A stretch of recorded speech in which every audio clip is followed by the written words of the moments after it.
Let's get into the favorite part of the show, and we call it the debate.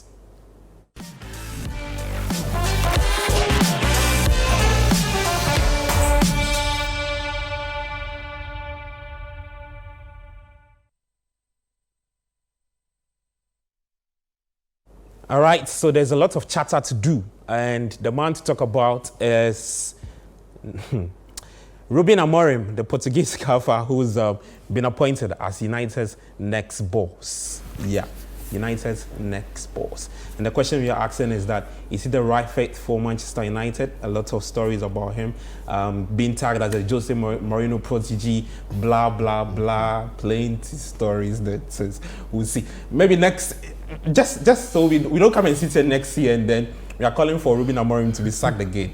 Or we come and sit here and we say, RUBEN AMORIM has won the Premier League, and so it was worth it. But guys, it's on the table to mention. RUBEN AMORIM is in. At this point, there is no coach in the world you would say is the right coach for Manchester United. You mean it's experiment? You've said everything.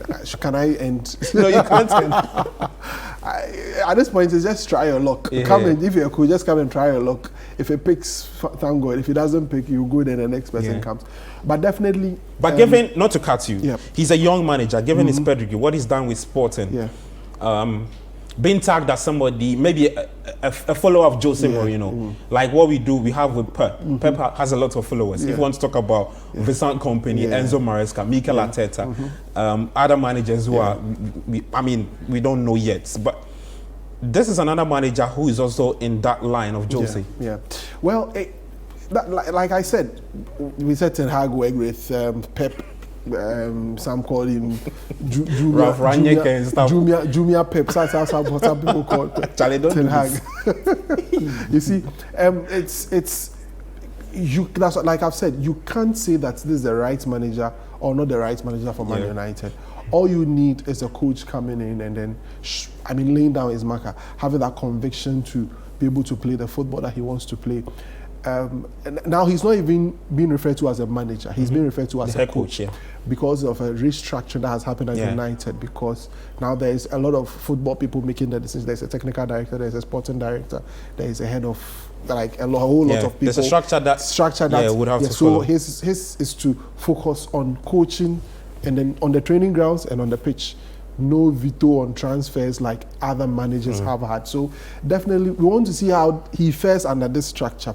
He's a manager with a clear identity, the way he wants to play his football, with a structure, a 3-4-3 formation, a formation that he's used all throughout his career and all of that. So we'll see how he's able to do it. But like I've said, I can't pinpoint and say this is the right manager for Man United, because when Ten Hag was coming, given all that he had done at Ajax, won leagues, won cups, taking them farther in the Champions League and all of that, you'd think that someone said, let's just substitute Ten Hag for Amorim. The commentary was just the same, but he came in and he made a mess of himself, although won 2 trophies. Gary Neville has said that United has become a graveyard for coaches and players, because if you come in there, you're not careful, you get your reputation stained forever, and you'd have to go and then have to go repair it again. So the club in its size, in its magnitude, is huge, and you would have to find a way to get in there to navigate things. But he's a young coach. He can afford some mistakes, but he should make sure that he's hitting the ground running the moment he comes and is able to continue. He definitely have his patches, but we'll see. There's no right manager for Man United until you come and try your luck. So did you agree? I do. Well, for United, given the direction they're taking, quick one. Okay, quick one. United need to look at themselves. If they are ready for Amorim, Amorim is ready for United, but are they ready for him? Because interestingly, you look at the record of Amorim and you compare it to the record of Ten Hag before he joined Manchester United, and it's quite similar. Okay, it's really similar in what they were doing in their leagues and how they were setting up their teams to play. But we saw what happened with Ten Hag. If Manchester United, the playing body and everybody is ready for change, they would get it. However, if they are not, I'm sorry for Amorim. Amorim is one coach that I really have learned a lot from tactically, but I don't see how he's going to get it done at Manchester United without the buy-in of the club and the players. Because some players, if he comes in, need to be played out of possession to make the formation and how he wants to set out play. If they don't understand it, then it's first cause of failure. I've seen a report, just a quick one. I've seen a report about some players he's put out that he doesn't want to work with. It's just media, Casemiro, Ericsson, and those media conjecture. Exactly. Okay, but guys, what do you think would be an ideal, a realistic finish for him? Because Top a 4. former United player says if he gets into the top 4, a starting should be built for him. It's top 4. I mean, definitely. Top 4. You see, non-negotiable. Non-negotiable, because we've just, by the time he takes over, it would have been just 11 games into the season. Yeah. Now he would have about, I think, 28 games to 27 games to go. More to play. Great. That will be 80 points. Now United is on 11. 11th, okay. Right. If you're able to amass, like, let's say 60 points, that should be amass. Let's say you say 50 points.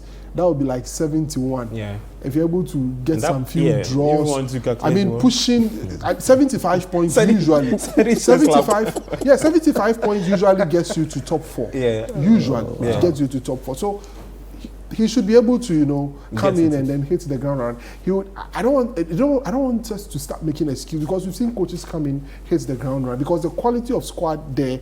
Let nobody lie to you. You think that Amorim can get? He should be able to get the work best with out this of squad. them. Yes, he should. Said be he able had to with get top it. 4 finish. No. Non-negotiable. No.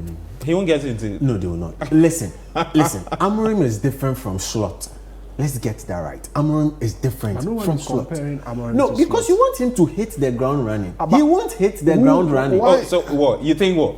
You need this season to... So this season will be more of like right experimentation. Right of the season. Right of the season. It doesn't work that way. Well, let's see